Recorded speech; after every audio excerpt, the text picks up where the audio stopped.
Welcome friends. 2 number problem को हम लोग देखते हैं। तो देखो इसमें जो है वो 2 का जो फर्स्ट पार्ट है और सेकंड पार्ट है, ये दोनों थ्योरेटिकल है और ये न्यूमेरिकल है। तो ये दोनों प्रॉब्लम आपस में रिलेटेड है और इसका मैं आपको सोर्स बता दूंगा, आप उससे पढ़ लेना। और साथ ही जो है वो इसमें जो है वो थोड़ी सी डिफरेंसेस है, समझते हैं कैसे।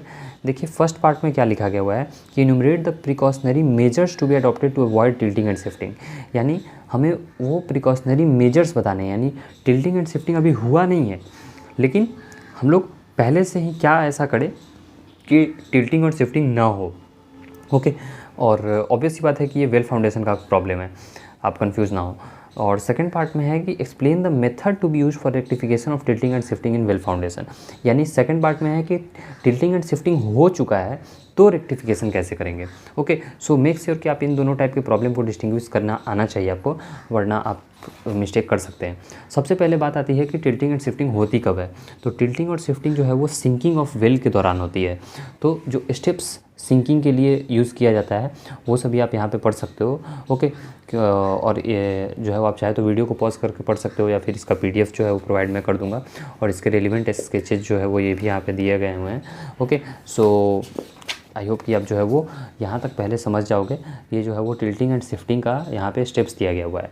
ओके, अब इसमें जो है वो ये आपका फर्स्ट पार्ट का प्रॉब्लम का आंसर होगा एक तरह से, कि कैसे अवॉइड करेंगे, मीन्स ये सभी स्टेप्स को, और इसमें जो है वो मिस्टेक्स कुछ भी नहीं करेंगे।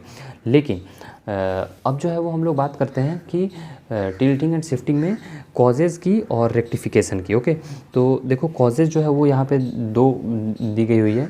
ओके, एक non uniform bearing capacity, okay, और 2 नहीं मीन्स 6 दी गई हुई है। Okay, causes of tilting and shifting, non uniform bearing capacity, फिर जो है वो obstruction below cutting edge, sand blowing during sinking, और ये सभी जो है वो फैक्टर्स दिया गया हुआ है। अब रेक्टिफिकेशन की बात करें तो फॉलोइंग रेक्टिफिकेशन क्या क्या रेक्टिफिकेशन लेने चाहिए, जैसे कि एसेंट्रिक ग्रैबिंग। ओके, अब उसके बाद जो है वो देखिए यहाँ पे बहुत अच्छे से स्केच भी प्रोवाइड कराया गया हुआ है, मीन्स एग्जाम में ये सभी आप स्केच भी बना सकते हो। इरेगुलर कास्टिंग ऑफ स्टीनिंग, उसके बाद यहाँ पे जो है वो eccentric loading, and after that जो है वो इसका जो है वो आपको डायग्राम भी बनाया गया हुआ है कि अगर जैसे मीन्स ऐसे ये वेल सिंक कर जाए तो क्या करेंगे। अगर हम लोग इधर लोड लगाएंगे तो ये वाला पार्ट भी नीचे जाएगा। सो बस यही है। ओके, मीन्स ये प्योर जो है वो थ्योरेटिकल एस्पेक्ट्स है, आप इसको इजीली समझ सकते हो, खुद से बस इसको पढ़ लो आप एक बार। ओके, और ये वाला पार्ट भी आप देख लो, और उसके बाद जो है वो ये सभी पॉइंट्स भी देख लो, water jetting, arresting the cutting edge, pulling the well. तो ये सभी जो है वो मीन्स जो पॉइंट्स हैं वो आप रेक्टिफिकेशन वाले पार्ट में लिख सकते हो। ओके, सो ये सभी आप डायग्राम भी ड्रॉ कर सकते हो। ओके, ऑन टिल्टेड राइट अगर हो तो कैसे करेंगे, फिर जो है वो ये वाला jacking of the tilted well. Okay, so ऐसा कुछ हम लोग हाइड्रोलिक जैक लगा कर भी कर सकते हैं। ओके, और shuttering of the well, pushing the well by Jack.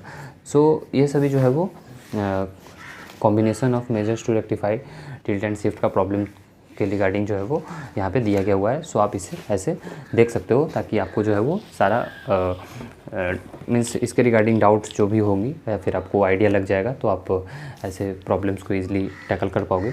Okay, अब एक सेकंड पार्ट जो था हमारा प्रॉब्लम का, उस पे आते हैं। तो यहाँ पे जो है वो हमें लोड कैरिंग कैपेसिटी निकालनी है, और इसमें जो है वो हमें एक्सटर्नल डाया दिया गया हुआ है, इंटरनल डाया दिया गया हुआ है, डेप्थ ऑफ संक दिया गया हुआ है, और एन वैल्यू दी गई हुई है, और लोड जो कि बियरिंग कैपेसिटी हमें निकालनी है। तो ये सभी डेटा हमें दी गई हुई है। लोड कैरिंग कैपेसिटी होती है अलाउेबल बियरिंग का pressure into area. Allowable bearing pressure के लिए ये वाला फार्मूला जो है वो हम लोग यूज कर रहे हैं। ओके, और इसमें जो है वो NBDF की कॉरस्पॉन्डिंग जो मतलब है वो सभी यहाँ पे लिखा गया हुआ है। साथ ही में जो है वो अगर बात करें तो जस्ट इसमें जो है वो वैल्यूज़ को अगर हम पुट कर दें। ओके, अब देखिए यहाँ पे जो है वो एन वैल्यू हमें करेक्टेड लेना था, लेकिन हमें जो है वो सॉइल प्रोफाइल नहीं दिया गया हुआ था, इसलिए हमने एन वैल्यू को करेक्ट नहीं की। अगर सॉइल प्रोफाइल दिया रहता तो हम लोग पहले जो है वो इसमें करेक्शन सप्लाई करते, और उसके बाद जो करेक्टेड वैल्यू आ रही है वो जो है वो हम लोग यूज़ करते। तो पहला जो है वो करेक्शन होता है ओवरबर्डन प्रेशर, ओवरबर्डन का करेक्शन, और दूसरा होता है डायलेटेंसी का। ओके, तो 2 करेक्शंस के बाद ही जो है वो एन का वैल्यू हम लोग यूज करते हैं। लेकिन यहाँ पे पे चूँकि हमें जो है वो सॉइल प्रोफाइल नहीं दिया गया हुआ है तो आपको एग्ज़ाम में ऐसे लिखना पड़ेगा। ओके, अब इसके बाद जो है वो ये वाला पार्ट ऐसे आता है और उसके बाद जो है वो लोड कैरिंग कैपेसिटी में हम लोग सिमिलरली जो है वो सिंपल इसे बस एरिया से मल्टीप्लाई कर देंगे और ये हमारा यहाँ पे पार्ट जो है वो कंप्लीट होता है। ओके, सो आई होप कि आपको जो है वो ये पार्ट क्लियरली समझ में आया होगा। और ये वाला जो है वो शायद ब्लड हो गया था, तो हमारी वैल्यू जो है वो, अब देखो यहाँ पे एरिया जो है वो कई बार आप मिस्टेक्स कर देते हो कि मीन्स सिर्फ ये वाला एरिया लेते हो। ओके, ये वाला पूरा एरिया लेना है। ओके, कई बार स्टूडेंट्स बस ये वाला एरिया ले लेते हैं, मीन्स बीच का एरिया छोड़ देते हैं, लेकिन बीच का एरिया भी लेना है, मीन्स आपको फुल एरिया लेना है ताकि आप जो है वो, नहीं तो ये वैल्यू आपकी लेस आएगी। सो इसका ध्यान रखें वरना जो है वो मिस्टेक्स हो सकती है आपसे।